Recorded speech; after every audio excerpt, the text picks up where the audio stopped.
ولیمہ کس دن ہونا چاہیے؟ یہ سوال کیا جاتا ہے عام طور. میں نے پچھلی ایک ویڈیو میں اشارہ تو کر دیا ہے. مزید اس کا اہتمام جو ہے وہ کرنا چاہیے. بہت سے لوگ آج کل نئی نئی رسموں میں مبتلا ہو رہے ہیں. ولیمہ رخصتی سے ایک دن پہلے کیا جا رہا ہے.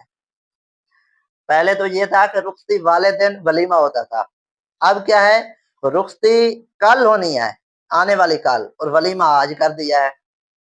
کیوں بھائی؟ یہ اپنی مرضی ہے. ولیمہ کس کو کھلانا ہے آپ نے؟ ولیمہ تو آپ کی خوشی میں جو لوگ شریک ہو رہے ہیں ان کو کھلانا ہے آپ نے. رخصتی سے پہلے عام طور کس طرح کی خوشی؟ اچھا، پھر جو ولیمہ ہے یہ رخصتی اور نکاح کی خوشی میں ہوتا ہے. وہ جب پایا تکمیل تک رخصتی پہنچے گی تب ہوگا.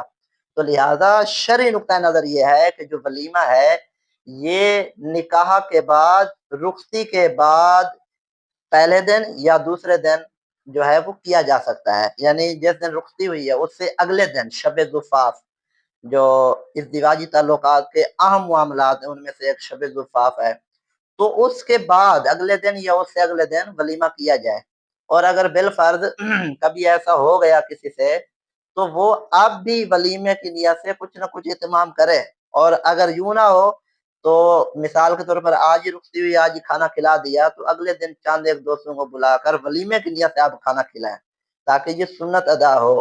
یہ تھوڑی ہے کہ ہم کھانا تو بہت سے لوگوں کو کھلا دیں لیکن اس میں ہمیں ثواب ہی نہ ہو، اس سے جو ہے سنت ادا ہی نہ ہو. نام تو سنت نکاح ہے، سنت ولیمہ ہے، اور کام ایک سنت کے مطابق نہ ہو.